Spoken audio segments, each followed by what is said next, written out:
Good evening, everyone, and welcome to the J Free 906 podcast. We don't always talk about different authors and the books they've written unless they have something to do with the subject matter of the podcast. In this case, like The Curse of Oak Island. But tonight we have Sherri Boudreau. Now, Sherri has written a children's book, I think it's ages 5 to 12, and it is about the story of Oak Island in her own way. And it's really a good story. And I have her here with us tonight, and we are going to get a better look at the insides of this wonderful book, The Oak Island Treasure Kids. So today, folks, we have author S.L. Boudreau with us today, and you are a author of at least one children's book. Is that right? That's right. Yeah, the Oak Island Treasure Kids. Now, what gave you the inspiration to do so? Have you written other books, or? No, so this is my first book I've written.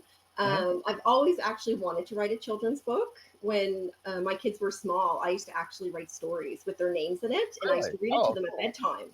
yeah. So I always had intentions of doing a children's book. I had one in mind that I wrote. It was called Monster Under the Bed. It's a Oh, friendly monster that I wrote for my kids when they were younger, and I had every intention of trying to publish that first. mhm. But then this kind of just came about, and I'll tell you how it came about. Me writing it. Um, Yes, please. I seen a book on Oak Island, and it was a children's book. Mhm. And I just at the time I remember thinking to myself, I don't really remember seeing any children's picture books about Oak Island. I know I've seen like novels, and I've seen just books about the topic, but I just don't remember seeing any children's books about it. So I did a little research, and I was like, you know what? There's not very many out there, especially picture books, like full illustrated picture books. So I thought, you know what? Like, how great would that be to do a picture book about Oak Island that kind of brings, to us, to like our younger generation, Absolutely. because they're the ones that are going to carry on the stories and the legends, and they're the ones that are going to, potentially continue the hunt for the treasure. So, I thought, so that's why this book kind of came about in that sense. What now? Are you from Nova Scotia, born and raised, or? I am. Yeah, I'm from Nova Scotia. I grew up about 50 minutes from Oak Island, so I grew up knowing of the island and of the Yep. stories and the legends you've heard growing up. And Yep. I wrote it and I showed it to a couple people, and they were like, "I think this should be your first book." So I was like, you know what? Let's go with this. That's great. And I had the opportunity to at least listen to the book so far, and I Mhm. got to tell you, it is really good. I Oh, I thank love the you. way you took this story, kind of Mhm. like the beginning. I don't want to give away too much because I want people to get this thing, but Yeah, you kind of took the initial story of the three young boys that found the island, or found the treasure, or at least yeah, the pit and all that, and you yeah, expanded on it, but you put it in such a way that I think children will love, absolutely love it. And yeah, so, I've got a couple of pictures, and you talked about the illustrations. And I yes. think that in a children's book, illustrations are so, so important. Oh, that was my number one thing. Like after I wrote it and I thought, okay, my storyline, I feel it's good. I have, an idea going here. And you're right. I Mhm. did both the three boys going back to the original story from 300 years ago. I really wanted to try to incorporate some of the original story of Oak Island. So back I love where that. Daniel McGinnis found the oak tree with the rope and the plank. And yeah, Yeah. no, that was one of my biggest things, was trying to find a really good illustrator. Mhm. I'm like a big fan of the 80s. So I used to read all kinds of books when I was little. My mom read to me, I read to my kids. And, I remember from 80s, you look back and to the 80s, like their illustrations were so full page colorful. They were so colorful, and Oh, it's absolutely. changed over the years. Illustration, Right. animation, it's changed so much. So I really wanted to kind of that like eye catching full page illustrations for this book. And I And I have found a an amazing illustrator. So he did such a fantastic job. I do have a couple of the illustrations that you sent over to me. Yep.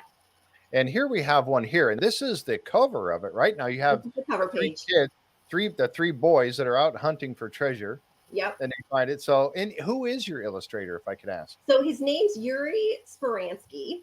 Mhm. I'll tell you how the illustrations came about. I initially started this book finding an illustrator in the summertime, and I hired somebody in Ontario, and it didn't work out. He kind of took my money, and then I never heard from him again. Oh no! Which, yeah, so I kind of got really discouraged at first. Mm. Once that happened, I was like, ooh, how am I going to go about this? And so I kind of like took like a month or two to kind of just sit back and say, okay, well, how am I going to sort of move forward from this? Am I going to look for somebody else? And I was on Facebook one night, and I was looking up and illustrator pages. And there's lots of stuff on Facebook for people who are looking for editors, illustrators. And I just happened to click on one site, and there was somebody that was looking for an illustrator, and there was like 100 different comments. So I just kind of went through their comments, and I came across this guy named Yuri, and I looked at his page. I looked at some of the books that he's done and some of his comments and stuff, and I really liked like his style, and that's the exact same style that I was looking for. So I just thought, what do I have to lose? And I messaged him and told him about my book a little bit, and he just said, you know what, like, because at that time I didn't even have my 3 characters designed. I knew in my head what I wanted and what I wanted them to look like. I just didn't have a visual on paper. So I told him, these are the 3 boys. This is what I would like for them to look like. And literally the next day, he sent me a sketch of the 3 boys. And it was just exactly the way I envisioned it. So I was like, oh my goodness. So, and do you know what? He took 3 weeks to illustrate this book.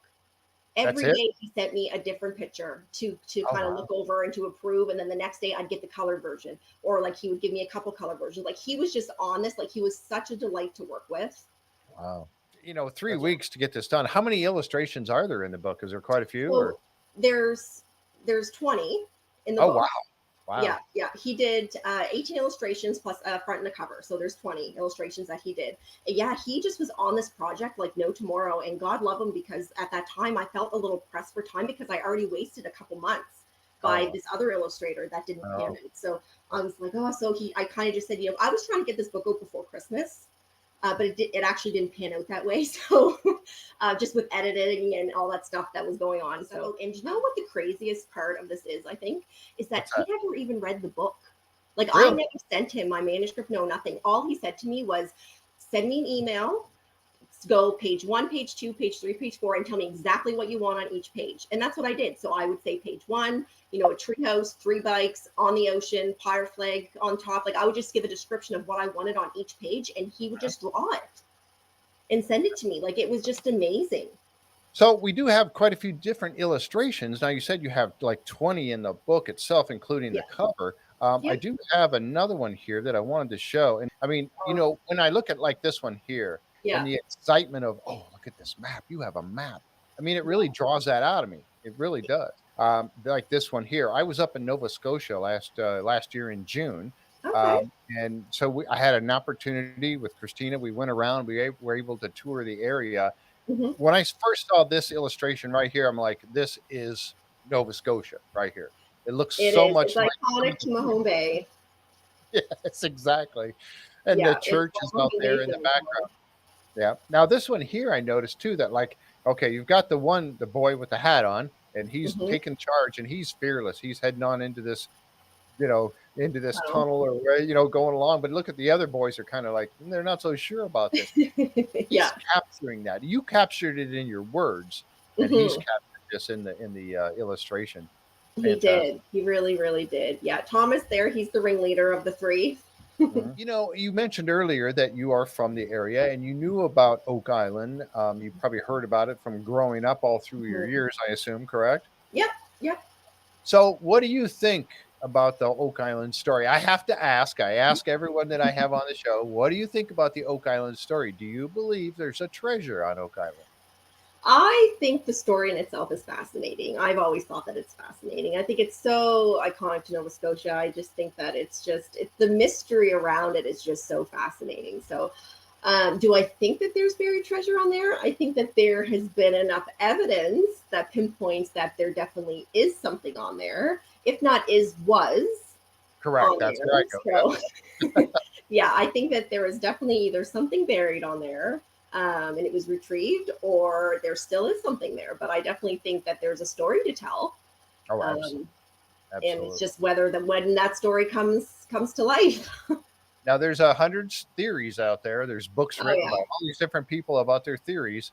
Yeah. And I want to ask you, what do you think? Which one is your most hopeful theory of all of them? Which would you like to have come out? If I had to pick one, I think that I think I would pick the pirate angle. So I think that I would pick, it's Oh, fire treasure, it's from, Captain Kidd or Blackbeard. I think that if I were to pick any of the legends, any of the stories that are told about Oak Island, I would really like for it to turn out to be pirate treasure. That's interesting because, and I like the whole pirate thing too, just because I Yeah. love the whole story of pirates. Yeah. But, a lot of people, you ask them that question, they're going to, oh, Templars, Templars, Templars, right off the I bat. Well, know. I know. Yeah, no, well, I like the sail the seas and the pirate idea and them coming to Nova Scotia and burying their treasure here and setting sail somewhere else. And I like that story better than I do any other ones. I do too. Great. I love that. Yeah, So tell us a little bit now. This story, and you did it perfectly, ends on a cliffhanger. Now, it you've asked does. in the book for people to go to your website Hmm. and tell you what they think is going to be in the chest, right? Yes. So tell Yeah. me a little bit. How did you come up with that idea? The cliffhanger that So you put yeah, it was one of those. It was iffy. Did I want to do a cliffhanger? Did I want to just kind of write the whole thing out? But it was too much to write out. So if I continued to write, it would end up being a chapter book. So like a right. kid's chapter book, and I couldn't incorporate all the illustrations that I did. So I said, you know what? Really, the only option was to try to do like a series. So I kind of I cut the first book off where it cuts off, and I thought it was a good place to leave it. It was very Yeah, good. I thought it was a good place to leave it, and that can transition into the next book. Now, the next book will be more so about the legends and the stories. So it's more about what they find in the chest. It's going to be them sort of looking into what they found. So you're going to hear more about these legends and the stories surrounding the mystery in the second Very one. So I can give you that. I'll give you that. fantastic. That's kind of like Rick Lagina, because if you look at Rick Lagina and his brother Marty, Hmm. Marty is all about the treasure, treasure, treasure. And as you Hmm. well know, Rick loves the treasure idea, but he also wants the story. He Yes, wants the who, what, why, where, and when. And the if you story's important. that it is, and if you bring in it, while you bring that into your book, I think that's very important too. That's Yeah, really cool. yeah. So Well, about it's for the younger generation, right? Because they're the ones that are going to carry on this hunt. If anything, they're the ones that are going to pass on these stories. So I think that's part of the reason why I did this book as well. Is because it's important for it to be passed on. it is. It Yeah. truly is. Yeah, we've talked about that a little bit on the podcast. Looking at the idea that Rick will keep doing this. He will keep pursuing it, whether there's cameras on the island or not. He will Hmm. keep pursuing the story until he gets some answers. Yeah. I hope that happens, like with Dan Blankenship, who passed Hmm. away before he was ever I able to know. see That's the too end of the bad. story. I hope that Well, I'm doesn't sure he's happen. up there and he knows now, and he's like, ha, ha, ha, ha, ha, ha. Yeah, he knows now what's going on for sure. Yeah. That's interesting. Yeah, I thought the same thing too. But you know that Rick's never going to give up on this until he gets an answer, and Yeah. hopefully he will. But yes, there And are good his. for him. Because Mhm. not many people have his enthusiasm when it comes to this and his passion for it. So, I mean, I hope that he is the one to find all the answers. Yeah, I think Marty might have thrown in the towel already on all this. If it hadn't have been for Rick keeping him along and keeping him, energized as to let's get to the bottom of the story. So I think that's very important. So, Yeah. but you ended, like I said, you ended your story on this cliffhanger of Hmm. what's in the chest, and you asked for people to actually comment. Now we'll Yeah. include that link below, down below in the description of this particular show. Hmm. Um, but where did you come up with that idea? How did you? I love that interaction. I Yeah. really do. And that's the whole piece of it is the interaction. I really wanted, well, I have a website, www.oakislandkids.com, and I Mhm. really wanted that website to be interactive for kids as well. So you'll see on my website, I have like an activity page. So on there, yeah, I have like an I haven't activity. been there yet. I got to check this Oh, out. you gotta check it out. Yeah, so on my website, I just wanted it to be very interactive. So I really wanted to have some activities for kids to do. So I did some word searches. There's some spot the difference in the pictures, and there's some coloring pages on there that people can download Mhm. from home. So I kind of, with the book, I thought to myself, how fun would it be to at the end of this book to have to see what other people think might be in there, Yeah, just that interaction piece. that's So I know when I was younger reading books, like at the end of a book, if it said, oh, what do you think this and this? Like, go here, I would have loved that. I oh would have been yeah. all over that. So I thought, like it's just to get the interaction, just to get people talking about it, just to get that, like what do you think is in there? Like what treasure do you think is in there? So I think that is just a fun little piece that I added at the end that I hope people enjoyed. And give kids an opportunity to some way, shape, or form meet the author. That's right. And talk about it. Yes, and talk Yeah. about it. That's Yeah. fantastic. That's a That great might idea. get them to go on and say, okay, well, what kind of treasures could there be? So in the book, as you know, I say, there when the boys are thinking about what treasure they might, I did it in a sense where I wanted them to go onto my webpage to put that in, because I do plan on posting these on there. So how fun is that to say this is what you think, and then you get to go online to see it as well. So I really, that's kind of a fun thing to add as well. Absolutely. All right. So the final question. We got to know what's going on in book 2. When are we going to see book 2 coming out? I'm going to aim for September. Okay. Because this book just came out literally a week ago. So I feel like I kind of have to put a little bit of time into this before the second one. I have started the second one. So the second one is in place. And the second one is, I have the idea and I know exactly what it's going to be. I know what the third one's going to be too, but it's just, I'm going to aim for probably September. I'm thinking September. Beautiful. Yep. Yes, you have to get with Yuri and get all the illustrations done for it and everything too. Yeah, So yeah, it takes some time. Although this, like I said, this illustrator is amazing. So I know that he'll be way ahead. He'll knock it out of the park. Well, now that he already has the characters, he knows exactly what to do with, has all of the three of them put together. That's great. Yeah. So I can tell you this, I got a feeling you're going to find a lot of success with this, Sherri. I really do. Like I said, as a kid's book, I have to have a couple copies myself for my granddaughters. Oh, I appreciate that. They'll find it very interesting. And I love the fact that it is, like you had mentioned earlier, it is going to teach them something as well as tell them a really interesting and a mystery story out there of treasure and intrigue. Yeah. So, I think that like you said, also they're going to learn something from it as well. And I think I have a bunch of school visits coming up, so I'm really excited about that. I'm going to be going into a bunch of schools at the end of January and into February doing a reading and just to talk about it. So I'm really curious to kind of see that interaction face to face with the kids in the schools. I really wish you well on this. I think it's going to be fantastic. You said this book is available on Amazon? Yeah, so right now it's available on Amazon. It's actually doing really well. It made #2 bestseller for children's books on exploration and discovery. Wow. And it's actually #1 under hot new releases. So I'm that's super excited about that.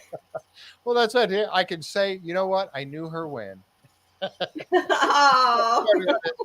It's been an honor, really, truly has been an honor to meet you here today. Oh, and thank you. I hope you are able to continue with this. And if you find the success with it, that I think you will, we might get that monster under the bed story yet.